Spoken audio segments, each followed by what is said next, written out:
The Great Hall of the Galactic Assembly was older than human civilization itself.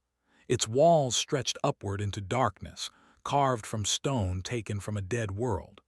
Thousands of seats filled the chamber, holding representatives from 47 species. Today, every seat was full. Ambassador stood alone at the speaking platform. She was a small woman with gray hair and tired eyes. She had served humanity in this chamber for 20 years. In all that time, she had never felt so alone. "The resolution is unfair," she said, her voice calm but firm. "Humanity has followed every rule. We have paid every tax. We have fought in your wars and died for your causes. And now you ask us to give up our ships, our defenses." The chamber was silent. High Counselor sat above her on a raised throne. He was tall and thin, with pale blue skin and eyes that showed no warmth. He had hated humans since the day they joined the assembly. "The resolution stands," said. "Humanity has grown too fast. Your fleet is a threat to galactic peace." Felt anger rise in her chest, but she pushed it down. She had learned long ago that anger meant nothing here. "Our fleet is smaller than the fleet," she said. "Smaller than the fleet. We have fewer ships per person than any species in this chamber. These are facts." Waved his hand as if brushing away dust. "Facts can be twisted. What matters is perception. The assembly perceives humanity as dangerous." "Perception?" His voice grew harder. "You mean fear. You fear us because we learn quickly, because we build quickly. Because in 120 years we have done what took your species thousands of years to achieve." A low murmur spread through the chamber. Knew she was crossing a line, but she no longer cared. "That is exactly why you must be controlled," said. He smiled, showing teeth that were too sharp. "You are children playing with fire. Resolution 7719 will pass. You will surrender 60% of your fleet. You will dismantle your colony defenses. This is not a request." Stared at him. For a moment she considered begging. She considered offering compromises. She considered doing what humans had always done since joining the assembly, bending, yielding, accepting less so they could survive. But something had changed inside her. Maybe it was a smile. Maybe it was the silence from species she had considered friends. Maybe it was simply time. "I request a formal appeal," she said, "as is my right under assembly law." Laughed. It was an ugly sound. "An appeal? You think anyone here will speak for you?" He stood from his throne and looked around the chamber. "Does any species wish to support humanity's appeal?" Silence, complete and terrible silence. Looked at the delegation. She had personally helped them during their famine crisis. They looked away. She looked at the ambassador. Human doctors had saved his daughter from a rare disease. He stared at the floor. "You see," spread his arms wide. "No one speaks for you. No one wants you here. You are aggressive primitives. Your species was a mistake. We allowed you into our assembly out of pity, and you have repaid us with arrogance." The words hit like physical blows. She had spent her whole life building bridges, making peace, proving that humanity deserved a place among the stars. And it had meant nothing. "I understand," she said quietly. "I will deliver your message to Earth." She turned and walked out of the chamber. She did not look back. 3 days later, Chancellor sat in a room deep beneath Earth's surface. Around him were the most powerful humans alive. Admiral Park, commander of the Defense Fleet, General, head of strategic operations, Trade Minister O, and Ambassador, who had not slept since returning from the assembly. "They have given us 60 days to begin surrendering our ships," said. Her voice was flat, empty of emotion. "If we refuse, they will impose sanctions. If we resist sanctions, they will use force." Admiral Park was an old soldier with scars on his face and hands. He had fought in 3 wars for the assembly. He had lost friends defending alien worlds from threats that had nothing to do with humanity. "Let them come," he said. "We can fight." "Can we win?" Chancellor asked. The Admiral was quiet for a moment. "No, not against the combined fleets, not yet." General leaned forward. She was younger than the others, with sharp eyes that missed nothing. "There is another option." Everyone looked at her. "We leave," she said simply. "We take everything we have built, everything we have contributed, and we leave. We go somewhere they cannot follow. We start again." Trade Minister O shook her head. "We have investments across assembly space, businesses, partnerships. We would lose everything." "Would we?" General pulled up data on the central screen. 80% of our trade is with non-assembly species, species the assembly ignores or exploits. We have been building relationships in the outer regions for decades. We have hidden colony ships. We have star maps they have never seen. Chancellor studied the data. He was a thoughtful man, slow to anger and slower to act. But when he made a decision, he never looked back. "They want us gone," he said finally. "They have made that clear. Every compromise we make, every time we bend, they push harder. They will never see us as equals. They will never stop being afraid of what we might become." He looked around the room. "So let us give them what they want. Let us leave. But let us leave on our terms. Let us take everything we have given them, and let us never, ever go back." One by one they nodded. Admiral Park, General Minister O, and finally Ambassador, who had spent her life building peace with species who had never wanted it. "Then it is decided," Chancellor said. "We leave, and may they learn what our peace was truly worth." The withdrawal began quietly. No announcements, no warnings, no angry speeches or public protests. Humanity simply started to leave, one person at a time, one ship at a time, like water draining from a broken cup. General called it Operation Quiet Dawn.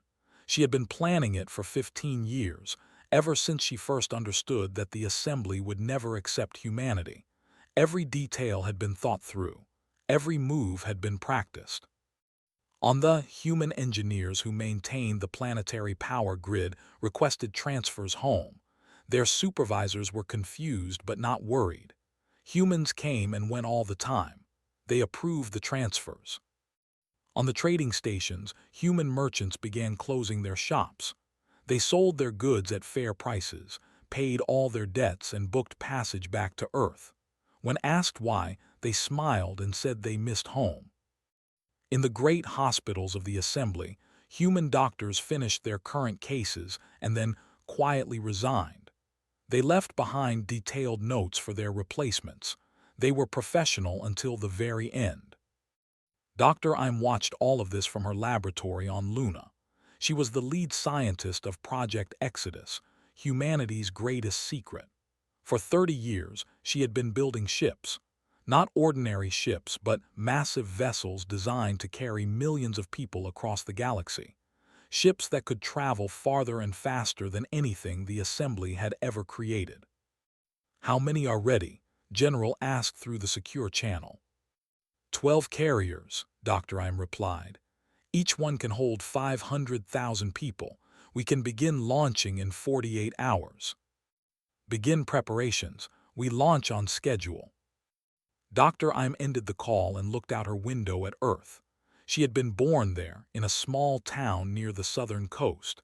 She remembered the smell of the sea and the sound of her mother singing. She wondered if she would ever smell that sea again. But she did not hesitate. Some things were more important than home. Captain Shin commanded the deep space exploration vessel Horizon's Edge. For 10 years, he had been mapping regions of space that the Assembly claimed were empty and worthless. He knew they were wrong. "Captain, we have confirmation," his navigator said. 17 habitable worlds in this sector alone, all unclaimed, all uncharted on Assembly maps. Smiled, the Assembly was old and lazy. They had stopped exploring centuries ago. They believed they knew everything worth knowing. They were very, very wrong. "Send the coordinates to command," he ordered, "and begin detailed scans. These will be our new homes." Back on the High Counselor was starting to notice something strange. Human faces were disappearing from his city. Human shops were closing. Human music no longer played in the entertainment districts. He called the human embassy.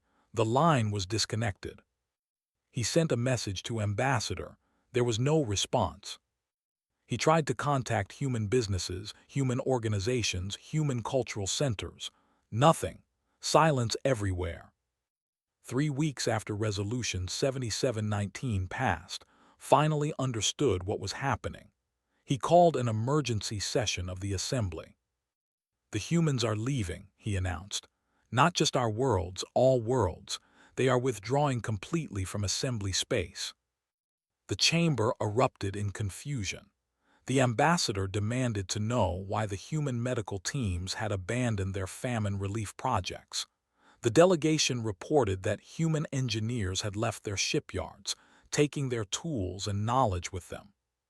"Stop them," someone shouted. How asked. "They are not breaking any laws, they are not fighting, they are simply leaving. Every contract is being honored, every debt is being paid. They are doing exactly what we asked them to do. We did not ask them to leave completely." "Did we not?" His voice was quiet. "We told them they were primitives, we told them they were not wanted, we told them they were a threat to peace. Why would they stay?" The Assembly had no answer.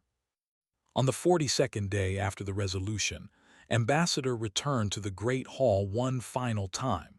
She wore black, the human color of mourning. She walked to the speaking platform and faced the thousands of aliens who had once been her colleagues. "I bring a message from the United Earth Coalition," she said. Her voice was steady, but there was something hard in her eyes that had not been there before.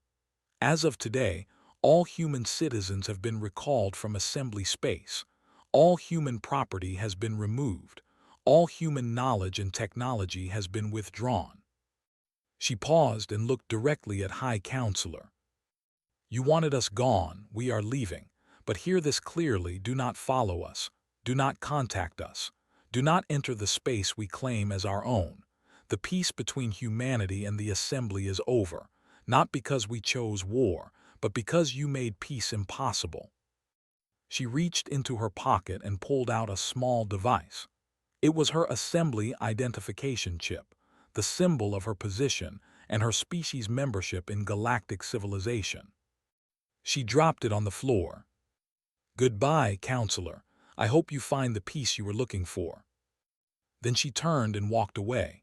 Her footsteps echoed in the silent chamber. The great doors closed behind her. No human has spoken to the Assembly since. In the darkness of space, far beyond the reach of Assembly sensors, the first Exodus ships began their journey. Millions of humans, carrying everything their species had learned and built, flew toward a future they would create themselves. Dr. Iam stood on the bridge of the lead carrier and watched the stars stream past. Behind her, children were laughing, playing games their parents had taught them, unaware that they were part of the greatest journey in human history.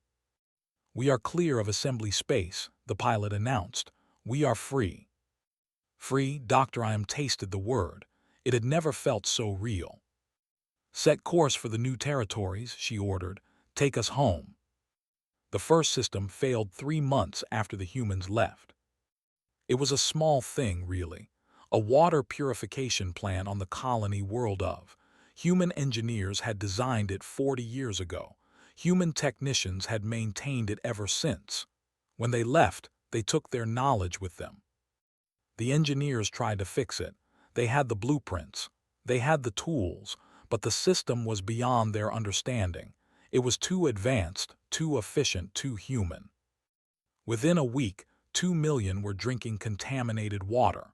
Within a month, disease had spread to every major city. The death toll reached 50,000 before they managed to build a replacement system, one far less effective than what they had lost. High Counselor received the reports in silence. This was only the beginning. There were next. Their great shipyards, the pride of their empire, had relied on human navigation software. Without updates and maintenance, the software began to fail. Ships launched with incorrect coordinates. 3 cargo vessels were lost in the first year. Then a military cruiser vanished with 800 crew members aboard. They demanded that the assembly do something, but there was nothing to do. The humans were gone, and they had taken their software with them. Trade collapsed soon after. Human merchants had operated the safest and fastest shipping routes in the galaxy. They had built relationships with species across 100 systems.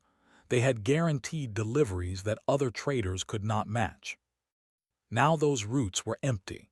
Pirates moved into the vacuum, attacking cargo ships that no longer had human escorts. Insurance rates increased by 300%. Goods that once moved freely became rare and expensive. Trade Minister O watched all of this from humanity's new capital on the world they called Promise. She had spent 20 years building trade networks across assembly space. Now she was building something even bigger. They have agreed to our terms, her assistant reported. Full trade partnership, mutual defense, technology sharing. O nodded. They were a proud species who had been treated badly by the assembly for centuries. They had been waiting for someone to offer them respect. Humanity had offered them more than respect. Humanity had offered them friendship. That makes 14 species in our coalition, she said. How many more have requested meetings? 23, more every day. This was the truth the assembly had never understood. Humanity had not been alone in their resentment. Dozens of species had suffered under assembly rule, ignored and exploited while the powerful grew more powerful. Now they saw a different path, a path that humanity was building. Admiral Park stood on the bridge of his flagship, the Unconquered. It was the finest ship humanity had ever built, designed and constructed in secret over 15 years. The assembly had never even known it existed. Now he commanded a fleet of 200 vessels, patrolling the border between human space and assembly territory. His orders were simple: let nothing through, allow no contact, protect humanity's new home. Admiral, we have a contact, his censor officer announced. Assembly diplomatic vessel, they are requesting communication. Ignore them. They say it is urgent. They say millions of lives depend on our response. Park looked at the screen showing the small ship waiting at the border. He thought about all the times humanity had responded to such calls, all the times they had helped species who later turned their backs, all the times they had given and received nothing but contempt in return. I said ignore them. If they cross the border, destroy them. The diplomatic vessel waited for 3 days. Then it turned and flew away. In the assembly chamber, chaos had become normal. Species that had once cooperated now blamed each other for the crisis. They accused thee of pushing too hard against humanity. They accused thee of being too weak to keep order. Old alliances crumbled. Old enemies remembered their hatred. Counselor watched his empire fall apart. He had been so certain that humanity was the problem. Remove the humans and peace would flourish. Control the humans and the assembly would grow stronger. He had been a fool. The plague began in the 4th year. It started on a small world, a mutation of a common illness that suddenly became deadly. Doctors worked desperately to find a cure, but their research facilities were inadequate. Their technology was outdated. Human researchers had been developing a cure for this exact disease. They had been months away from completion when the withdrawal began. All their data, all their samples, all their knowledge had gone with them. The plague spread to 7 worlds. 400,000 died before it burned itself out. Received a message from his own brother had been among the dead. He sat alone in his chambers and thought about the speech he had given 5 years ago. He remembered calling humans primitive. He remembered laughing at their ambassador. He remembered the silence of the chamber when no one spoke in humanity's defense. He had won that day. Resolution 7719 had passed unanimously. Now he understood the cost of that victory. Far away on the green hills of promise, children played in the sunlight. They were the first generation born in the new territory, growing up in a world without the Assembly's shadow. They knew nothing of Resolution 7719 or High Counselor. They knew only that they were free, that their parents were happy, and that the future was bright. Dr. Im watched them from her laboratory window. She was old now, her hair white and her hands unsteady, but she smiled as she watched the children run and laugh. This was why she had built the Exodus ships. This was why humanity had left everything behind. Not revenge, not anger, just this, a chance for their children to grow up free. Outside, the stars shone bright and clean, and humanity's future stretched out before them, endless and full of promise. 5 years had passed since the withdrawal, 5 years of silence, 5 years of waiting for a response that never came. The Assembly had sent 47 diplomatic missions to the human border. Every single one had been turned away. They had tried radio messages, light signals, even written letters carried by drone ships. Nothing worked. Humanity had simply stopped listening. Ambassador, now serving as Foreign Minister of the United Human Territories, reviewed the latest reports in her office on promise. She was older now, her hair completely gray, but her eyes were still sharp and her mind was still quick. Another delegation arrived at the border yesterday, her assistant reported. This time, they brought medical data. They claim a new plague is spreading through their core worlds. They are begging for help. Was quiet for a long moment. Once, she would have rushed to help. Once, she would have seen this as an opportunity to build bridges. But 5 years of peace had taught her something important. Some bridges were not worth building. Send them away, she said. Foreign Minister, thousands could die. Millions of humans died in assembly wars. Thousands more died from diseases we could not cure because the assembly us research facilities. Where was their compassion then? Her assistant had no answer. Captain Shin had not stopped exploring. His fleet had grown from 3 ships to 30, and together they had mapped more space in 5 years than the assembly had mapped in 5 centuries. Today he stood on an alien world that had no name. Its sky was purple, and its forests were blue, and in the distance, great mountains rose toward clouds that shimmered with gold. It was the most beautiful thing he had ever seen. Sir, the scans are complete, his science officer reported. This world is perfect. Rich soil, clean water, breathable air, it could support billions. Smiled. This was the 43rd habitable world they had found. 43 new homes for humanity. 43 new chances for their species to grow and thrive. Mark it for colonization, he ordered, and find me another one.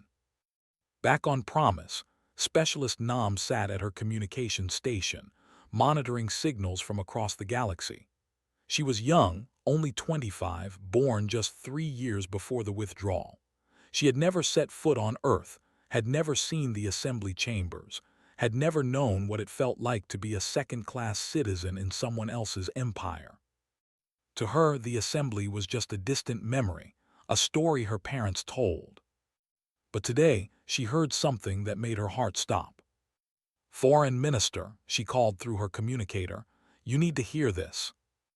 The message was weak, bounced through a dozen relay stations before reaching human space. It came not from the assembly directly, but from a small species called the. They had been among the few who had spoken kindly of humanity during the dark days. Please, the message said, we know you have no reason to help. We know we failed you when you needed us, but the plague has reached our worlds now. Our children are dying. The assembly cannot help us. They cannot even help themselves. You are our only hope. The message repeated 3 times, then it went silent. Listened in her office, her face unreadable. Around her stood the leaders of humanity, Chancellor, still strong despite his years, Admiral Park and steady, Trade Minister O, who had built an economic empire from nothing. They are not assembly core species, O pointed out. They always traded fairly with us. They never supported Resolution 7719. But they never opposed it either, Admiral Park said. They sat silent while called us primitives. Silence is its own kind of betrayal. Chancellor raised his hand, and the room fell quiet. He was an old man now, but his voice still carried the weight of a leader who had guided his people through their darkest hour. The question is not whether they deserve our help, he said slowly. The question is what kind of people we want to be.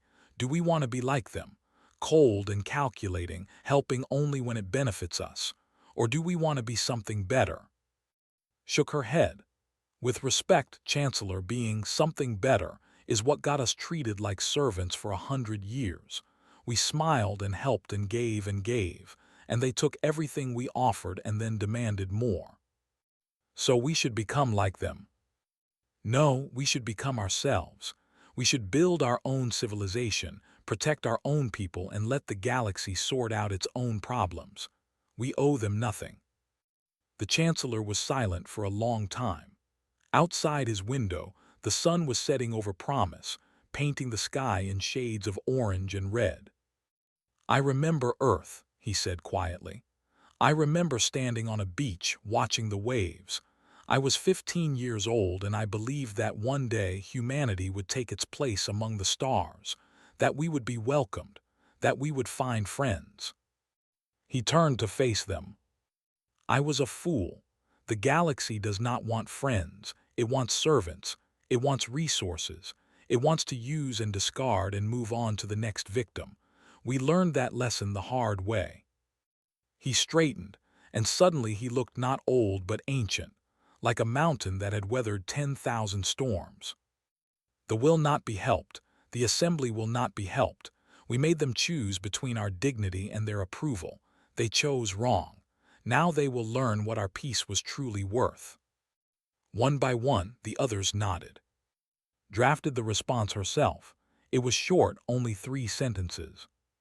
We received your message. We remember your silence. Do not contact us again. She sent it without hesitation, and somewhere far away, the wept for mercy that would never come. 10 years after the withdrawal, the Galactic Assembly finally broke apart. It happened slowly at first, then all at once. They were the first to leave, their delegation walking out after the Assembly refused to help them rebuild their failing infrastructure. The followed a month later, then and 7 others. 12 species, all with the same message. The Assembly no longer serves us. They had nowhere to go. Their economies were shattered. Their technologies were failing. Their people were losing hope, and then someone suggested the unthinkable. We should ask the humans. The request came not through official channels but through Trade Minister O's network of contacts. A small delegation of representatives from the 12 rebel species asking for a meeting. Just a meeting. O brought the request to Foreign Minister, who brought it to Chancellor. They want to join us, O explained. Not as equals, not yet. They know they have nothing to offer, but they are willing to learn. They are willing to work. They are willing to do whatever it takes to build something new. Chancellor studied the report. He was very old now, but his mind was still sharp. He had led humanity through the withdrawal, through the years of isolation, through the building of a new civilization. Now he faced the most important decision of his life. Bring them here, he said. Let us see what they have to say. The meeting took place on promise, in a simple room with no decorations and no ceremony. The 12 representatives sat on one side of a plain table. Humanity's leaders sat on the other. An elder spoke first. Her voice trembled with age and emotion. We failed you, she said. When you needed friends, we were silent. When you needed defenders, we looked away. We have no excuses. We have only regret. Admiral Park, now the commander of the largest human fleet ever assembled, leaned forward. Regret is easy. What do you offer? Everything we have, which is little. Our worlds are broken. Our people are hungry. Our children have no future, but we are willing to work. We are willing to learn. We are willing to follow your laws and live by your values. We ask only for a chance. The room was silent. Foreign Minister looked at the faces across the table. She saw fear. She saw hope. She saw the same desperate need for acceptance that humanity had once felt. "Why should we trust you?" she asked. The elder smiled sadly. "You should not. Trust is earned, not given, but we have learned something in these 10 years. We have learned that the strong do not always survive. The clever do not always win. In the end, the ones who survive are the ones who know how to help each other. You knew that once. You helped us even when we gave nothing in return. We did not understand then. We understand now." Chancellor nodded slowly. "We will discuss your request." 1 week later, the Independent Worlds Coalition was born. Humanity was its leader, but every species had a voice.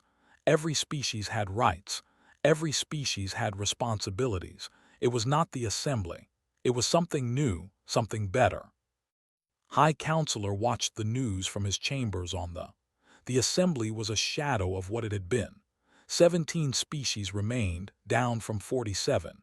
Trade had collapsed. Military power had faded. The great empire that had ruled the galaxy for 10,000 years was dying. He had one choice left. He took a small ship, alone, and flew to human space. He was stopped at the border as expected.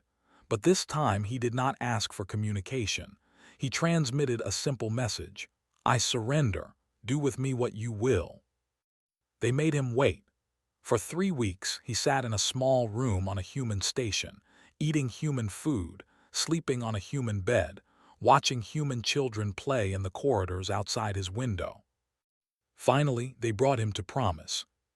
He stood before the same leaders who had once stood before him. Foreign Minister, whom he had called a primitive. Chancellor, whose species he had tried to destroy. Admiral Park, whose fleet now dwarfed anything the Assembly had ever built.